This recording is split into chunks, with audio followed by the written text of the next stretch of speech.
மனிதர் பார்த்தாங்க எப்போவுமே கவலையாகவே இருப்பாங்க. கவலை, மனக்கவலை, மனக்குழப்பம், மனக்கவலை, வேதனையிலே இருப்பாங்க.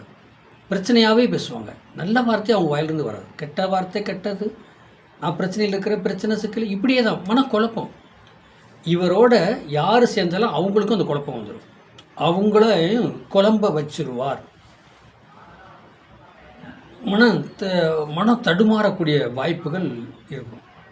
இப்படி ஒரு ஃபேமிலியில் 4-5 பேர் இருக்கிறாங்கன்னா, கூட்டு ஃபேமிலி இருக்கிறாங்க. இந்த கூட்டு ஃபேமிலியில் இவர் ஒருத்தர் இருந்தால் போதும், மனக்குழப்பம், பிரச்சனை, சிக்கல், எதிர்த்தாலும் பிரச்சனையிலே நிற்பார்.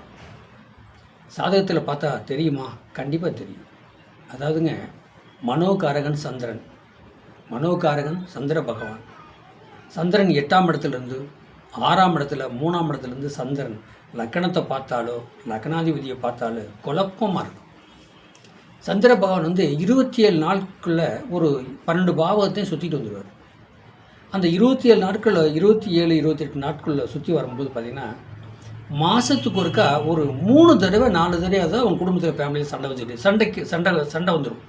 இவருனால சண்டை வந்துடும். இவர் குழப்பவாதியே இருக்கிறதா தேவையில்லாத பேசி பிரச்சனை. அம்மா கூட சண்டை, அப்பா கூட சண்டை, அண்ணன் கூட சண்டை, அக்கா கூட சண்டை, எல்லாத்துக்கூடயும் சண்டை. அவங்க என்ன சொல்லுவாங்க, நம்ம வகுத்தில் பிறந்துட்டான் விடுங்க, என்ன தான் பண்ணுவானா விடுங்கன்னு தான் ஒதுங்கி போவாங்க. அவன்கிட்ட போய் எதிர்த்து ஒன்றும் பண்ண முடியாதுல்ல, தம்பியாச்சு, என்ன பண்ண முடியும்? ஒன்றுமே பண்ண முடியாது. அப்போ இந்த சாதகருக்கு மட்டும் ஏன் இந்த நிலைமை வருது? அவரே சிந்திக்கிறார். தனிப்பட்ட பிள்ளை உட்காந்து ஃபேமிலியெல்லாம் சந்தோஷம் புரியாமல் இருக்கிறாங்க, நம்ம தான் குழப்பத்தில் இருக்கிறோம், நம்ம பேசுகிறது அவங்களுக்கு பிடிக்க மாட்டேது, அவங்க பேசுகிறது நமக்கு பிடிக்க மாட்டேது. மாதத்தில் 3 தடவை சண்டை கட்டிக்கிறோம் ஃபேமிலியில். நாளைக்கு மேரேஜ் பண்ணாலும் இதே நிலைமை தானே வரும். நம்ம சாதகத்தை தெளிவாக பார்த்துக்கலாங்கிற என்ன மனநிலை அந்த சாதகருக்கே உருவாகும். குழப்பம்.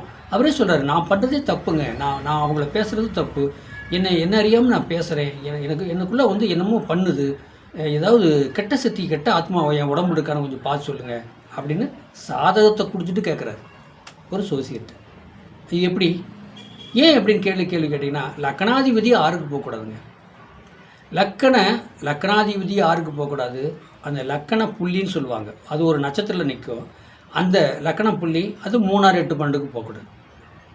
சரி, அப்போ லக்கணாதிபதியை 3, 6, 8, 12 கிரகம் பார்த்தாலும் லக்கண புள்ளி என்ன நட்சத்திரம், அந்த நட்சத்திர அதிபதி யார், அவர் யாரை பார்த்தாரு, என்ன இருக்கிறார், எங்கே இருக்கிறார் அப்படின்னு ஒரு கணக்கெடுத்தாலே இந்த சாதகர் மனநிலை பாதிக்கப்பட்டவர். எப்போ பார்த்தாலும் ஏதாவது ஒன்று பேசிகிட்டே இருப்பார், பிரச்சனை பண்ணிட்டே இருப்பார் அப்படின்ட்டு டாக்டர் போய் கூட்டி போய் செக்அப் பண்ணி பார்ப்பாங்க.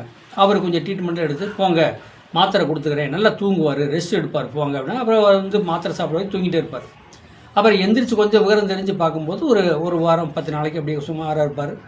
ஒரு மாதம் சுமாராக இருப்பார். மறுபடியும் அந்த பழையபடி அந்த இது வந்துடும்.